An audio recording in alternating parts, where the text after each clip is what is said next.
अपनी तैयारी को आसान बनाने के लिए अभी सब्सक्राइब करें AR career point YouTube channel और इस घंटी को ऑल पे क्लिक करें लेटेस्ट वीडियो सबसे पहले देखने के लिए। बिहार बोर्ड के मैट्रिक बोर्ड परीक्षा 2022 की शुरुआत 17 फरवरी से आपके गणित अर्थात कि मैथमेटिक्स के पेपर के साथ हो रहा है। ऐसे में मूल प्रश्न ये है कि बचे हुए समय में अर्थात कि 17 फरवरी तक हमें कैसा पढ़ना चाहिए।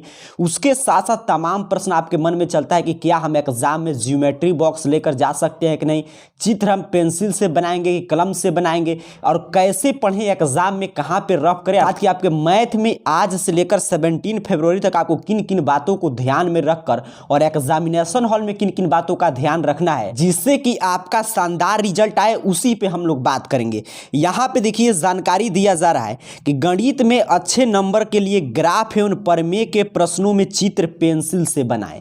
नीचे जानकारी दिया गया है कि गणित विषय में ग्राफ रचना और प्रमेय प्रश्नों में चित्र के लिए पेंसिल का उपयोग अवश्य करें। इससे ग्राफ अच्छा बनता है और किसी तरह की गलती होने पर उसमें सुधार किया जा सकता है। इसीलिए गणित की परीक्षा में ज्यामिति बॉक्स लेकर जाएं जिससे ग्राफ आदि बनाने में सुविधा होगा। तो यहां से काफी छात्र छात्राओं के मन में कंफ्यूजन रहता है कि जो हम लोग चित्र होगा, जैसे कि हमको ग्राफ ही बनाना है तो पेंसिल से बनाएंगे कि कलम से, या हमें आपका जैसे कुछ वृत्त का सिद्ध करना है तो वृत्त का ही पिक्चर हम किससे बनाएंगे, त्रिभुज में कुछ सिद्ध करना है ज्यामिति में तो पिक्चर किससे बनाएंगे, तो पेंसिल से बनाना है। और काफी छात्र छात्राओं का यह भी प्रश्न रहता है क्या हम उस मैथ में ज्योमेट्री बॉक्स अर्थात कि जो इंस्ट्रूमेंट बॉक्स हम अपना ज्योमेट्री बॉक्स लेकर जा सकते हैं। तो बिल्कुल आप ज्यामिति बॉक्स अपना लेकर एग्जाम में जा सकते हैं। तो ये आपका कंफ्यूजन दूर हुआ। आगे जानकारी दिया जा रहा है कि ग्राफ वाले प्रश्न का उत्तर अवश्य दें क्योंकि इसमें पूरा अंक मिलेगा। आज की जो ग्राफ आप जानते हैं दीर्घोत्तरीय प्रश्न में 5 अंक का ग्राफ पूछा जाएगा। तो ग्राफ बिल्कुल आसान होता है, उसमें क्या करना है एक्स वाई का सिर्फ मान निकाल देना है और फिर उसको ग्राफ खींच देना होता है। तो अगर वो प्रश्न आप बनाते हैं तो समझिए उसमें संभावना रहता है कि 5 में 5 अंक मिलेगा। तो इसीलिए आपको ज्योमेट्री बॉक्स लेकर जाना है, जो दीर्घोत्तरीय में ग्राफ प्रश्न आएगा उसको अवश्य बनाना है। गणित के प्रश्नों को रटे नहीं बल्कि उसे समझकर अभ्यास करें। हर दिन कम से कम 10 से 15 प्रश्न बनाएं। वस्तुनिष्ठ प्रश्न सभी चैप्टर से आएंगे। 100 वस्तुनिष्ठ प्रश्न बनाने की कोशिश न करें क्योंकि 50 प्रश्नों का ही उत्तर जांचा जाएगा। प्रश्नों का उत्तर क्रमवार दे, जितने स्टेप में प्रश्न का उत्तर आता हो उसी स्टेप में लिखे। स्टेप में उत्तर लिखने से अंक भी उसी हिसाब से मिलता है, इससे छात्रों को फायदा होगा। आगे जानकारी दिया जा रहा है कि आप जानते हैं 100 ऑब्जेक्टिव प्रश्न सभी चैप्टर से मिलाकर पूछा जाएगा। तो आपको 100 में 100 बनाने की कोशिश नहीं करना है, आपको मात्र 50 ही ऑब्जेक्टिव प्रश्न बनाना है क्योंकि शुरू से 50 ही जांच किया जाएगा। तो आपको ये नहीं सोचना है कि मैं 100 में 100 प्रश्न बना दूं क्योंकि उससे आपका समय लॉस होगा। और आगे आपको जानते हैं लघुत्तरीय और दीर्घोत्तरीय प्रश्न का भी जवाब देना है। तो आपको सिर्फ 50 प्रश्न सुनिश्चित करना है कि मुझे सही सही बनाना है, और 50 से कम नहीं, 50 से भले ही 2-3 प्रश्न ज्यादा हो जाए तो उससे भी कोई दिक्कत नहीं। आगे जानकारी दिया गया था कि प्रत्येक चैप्टर से मिलकर 100 ऑब्जेक्टिव प्रश्न पूछे जाएंगे। तो 1-2 चैप्टर का अगर आपका तैयारी नहीं है फिर भी आप 50 प्रश्नों का उत्तर दे पाएंगे। और फिर आगे बताया गया कि रिवीजन करते रहें, प्रत्येक दिन कम से कम 15 ऑब्जेक्टिव, 15 दीर्घोत्तरीय और 15 लघुत्तरीय प्रश्न बनाने का प्रयास करें।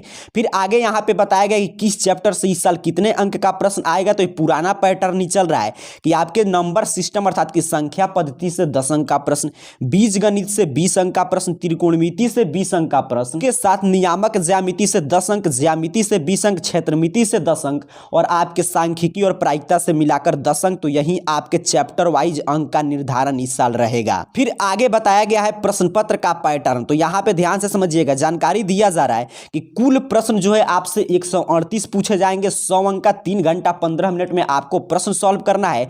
वस्तुनिष्ठ प्रश्न अर्थात कि ऑब्जेक्टिव टाइप प्रश्न आपसे 100 पूछा जाएगा जिसमें से 50 का उत्तर देना है। इसके लिए 1-1 अंक का प्रश्न रहेगा अर्थात कि आपको 50 अंक मिलेगा। लघु उत्तरीय प्रश्न आपसे 30 प्रश्न पूछे जाएंगे जिसमें से आपको 15 का उत्तर देना है। प्रत्येक प्रश्न 2-2 अंक का रहेगा तो इसके लिए आपको 30 अंक। और दीर्घोत्तरीय प्रश्न 8 प्रश्न पूछे जाएंगे जिसमें से 4 का उत्तर देना है, जिसमें से हर प्रश्न के लिए 5-5 अंक दिया जाएगा। जिसमें आपके त्रिकोणमिति से प्रश्न आता है दीर्घोत्तरीय में सिद्ध करने वाला, एक हाई डिस्टेंस से प्रश्न रहेगा, उसके साथ साथ एक ग्राफ फिक्स है कि रहता है और एक प्रमेय रहेगा या एक रचना। सभी आपने पैटर्न को समझा। अब बात है कि कैसे तैयारी करें, बचे हुए समय में हमको क्या क्या पढ़ना चाहिए। तो यहाँ पे जानकारी दिया गया है कि हर दिन 3 से 4 घंटा की करें पढ़ाई।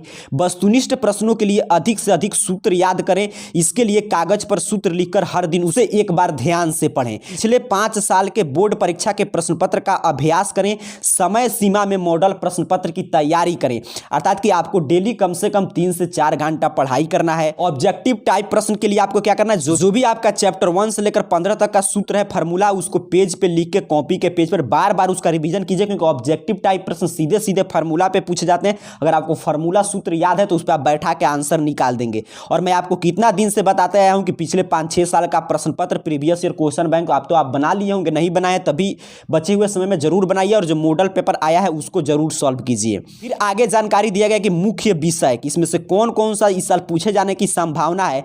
तो वास्तविक संख्या, संख्या पद्धति से, जिसमें यूक्लिड विभाजन एल्गोरिथम या CF LCM पढ़ते हैं, वो आपको पढ़ना है।